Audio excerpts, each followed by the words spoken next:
నేటి ధ్యానవాక్యము సమూయేలు మొదటి గ్రంథము 30వ అధ్యాయము 6వ వచనము. దావీదు తన దేవుడైన యెహోవాను బట్టి ధైర్యము తెచ్చుకొనెను.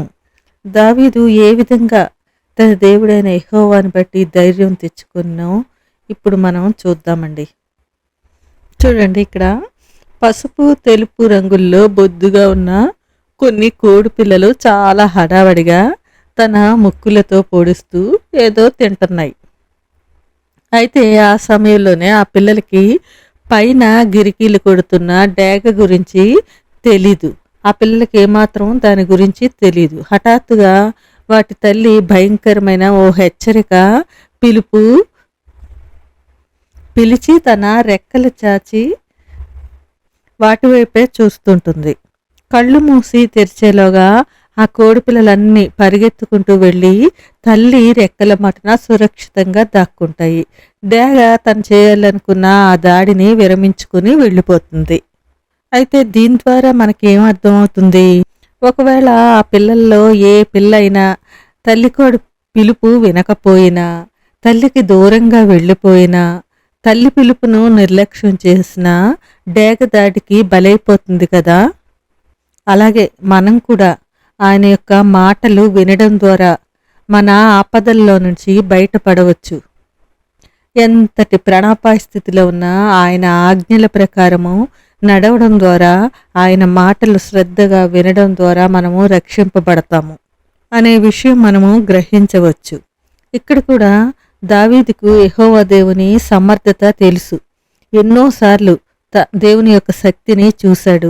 అతను గొర్రెల కాపరిగా ఉన్నప్పుడు, గొల్యాతును చంపినప్పుడు, తన మందలను రక్షించుకునేటప్పుడు, సౌలురాజు చేతిలో నుండి తన ప్రాణాన్ని కాపాడుకునేటప్పుడు అతడు తన అనుభవపూర్వకంగా దేవుని సామర్థ్యాన్ని తెలుసుకున్నాడు.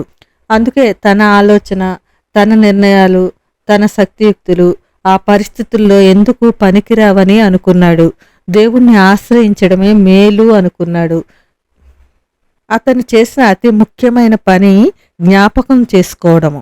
అంతకుముందు దేవుడు తన్ను ఎలా కాపాడాడో అవన్నీ కూడా అతను జ్ఞాపకం చేసుకున్నాడు. ఎంతటి విపత్కర పరిస్థితుల్లో నుండైనా తప్పించిన దేవుడు దీనికి కూడా మార్గాన్ని చూపిస్తాడు అనుకున్నాడు. అందుకే తనలో తాను ఇవన్నీ ఆలోచించుకొని యెహోవా దేవుని బట్టి ధైర్యాన్ని తెచ్చుకున్నాడు. అలాంటి పరిస్థితుల్లో కృంగిపోకుండా తక్షణం ఏం చేయాలో అదే చేశాడు. ఏఫోదు తెమ్మని యాజకుడగు అబ్యాతారుతో చెప్తాడు. మొట్టమొదట దేవుని యాజకుడి దగ్గరికి వెళతాడు. అక్కడ ఏఫోదు ప్రధాన యాజకుడు ధరించే వస్త్రము. ఇంతకుముందు సౌలు తనకు వ్యతిరేకంగా కుట్ర పన్నుతున్నాడని దావీదు తెలుసుకున్నప్పుడు అతను యాజకుడైన అబ్యాతారుతో ఏఫోదును ఇక్కడికి తీసుకురండి అని దావీదు కొన్ని ప్రశ్నలను దేవుణ్ణి అడుగుతాడు. అప్పుడు దేవుడు దావీదుకి జవాబు ఇస్తాడు. ఈ ఏఫోదు అంటే ప్రధాన యాజకుడు రొమ్మున ఉంచుకునే కవచం అని చెప్పొచ్చు. దీన్నే బ్రెస్ట్ ప్లేట్ అని కూడా అంటారు. అది కొన్నిసార్లు దేవుని చిత్తాన్ని తెలుసుకోవడానికి ఉపయోగిస్తారు. అదేవిధంగా ఇప్పుడు కూడా దావీదు ఏఫోదును తెమ్మని దేవుని చిత్తాన్ని అడుగుతాడు. నేను ఈ దండును తరిమిన ఎడల నేను ఆ దండును కలుసుకుందునా అని దేవుని యొద్ద విచారణ చేసేటప్పుడు యెహోవా తరుము, నిశ్చయముగా నీవు వారిని కలుసుకుందువు, తప్పక నీ వారందరినీ దక్కించుకుందువు అని చెప్తారు. అయితే దేవుడు నువ్వు వెళ్ళు అని అన్నాడు, కానీ ఎక్కడికి వెళ్ళాలి, ఎలా వెళ్ళాలో ఏం కూడా ఆయన చెప్పలేదు. వాళ్ళు అలాగా బేసోరు వాగు గట్టు వెంబడి వెళ్ళడం మొదలు పెడతారు. అందులో 200 మంది అలసట వల్ల ఆ గట్టు దగ్గరే ఉండిపోతారు. దావీదు 400 మందితో వెళ్తాడు. కానీ వెళ్తున్నాడు, కానీ ఎక్కడికి వెళ్ళాలో తెలీదు.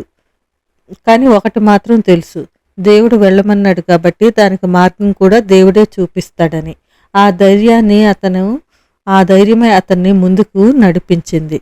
అక్కడ ఒక సంఘటన జరుగుతుంది. అదే దేవుడు చూపించిన మార్గము. వాళ్ళు వెళ్తున్నప్పుడు పొలంలో ఒక ఐగుప్తీయుడు కనిపిస్తాడు. కొంతమంది అతన్ని దావీదు వద్దకు తీసుకొస్తారు. అతను 3 రోజుల నుండి ఆహారం లేదని తెలుసుకొని అతనికి ఆహారము, దాహము తీర్చి, అంతేకాదు బలానికి అంజూరపు అడలోని ముక్కను 2 ద్రాక్ష గెలను కూడా అతనికి ఇస్తారు. అదే మనమైతే ఏం చేస్తాము? అతన్ని అక్కడే వదిలేసి మనమే ఆపదలో ఉన్నాం, ఇంకా ఇతన్నేం చూస్తాము అని వెళ్ళిపోతాము. కానీ దావీదు దేవుని అభిషేకం పొందినవాడు, దేవుని ధర్మసూత్రాలు పాటించేవాడు, ఆయన ఆజ్ఞలకు విధేయత చూపించేవాడు.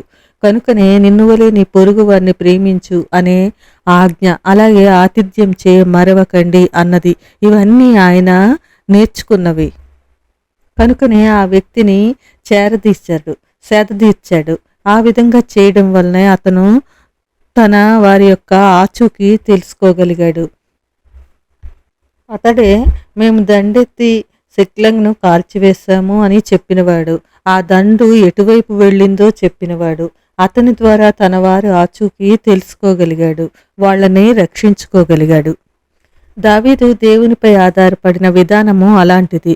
తను ఎంత కృంగినపోయిన పరిస్థితుల్లో ఉన్నా దేవుడు తనకి ఏం చేశాడో ఏం చేస్తాడో అనుభవం ద్వారా తెలుసుకున్న వ్యక్తి.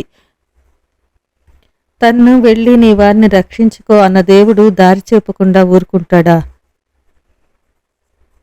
మనమైతే ఆ పరిస్థితుల్లో ఆ ఐగుప్తిని కాపాడాలి అని అనుకోం, మనకు అదేమి ప్రాముఖ్యత కాదు. కానీ దావీదు ఆ విధంగా అతన్ని వదిలేలేదు. ఆలస్యమైనా పర్వాలేదు, అతను కోలుకునే వరకు వెయిట్ చేశాడు. కీర్తనల 119:98లో నీ ఆజ్ఞలు నిత్యము నాకు తోడుగా ఉన్నవి అని అంటారు. ఆయన ఆజ్ఞలను పాటించాడు కనుకనే అదే అతనికి తోడుగా ఉండి నడిపించాయి. ఆయన ఆజ్ఞలు కట్టడం మనమైతే చాలా భారమైనవని అనుకుంటాం, కానీ వాటిని పాటించడం వల్ల మనకు క్షేమం, మన కుటుంబాలకి క్షేమము. ఎలాంటి విపత్కర పరిస్థితుల్లో అయినా మనల్ని పైకి లేవదీసేది.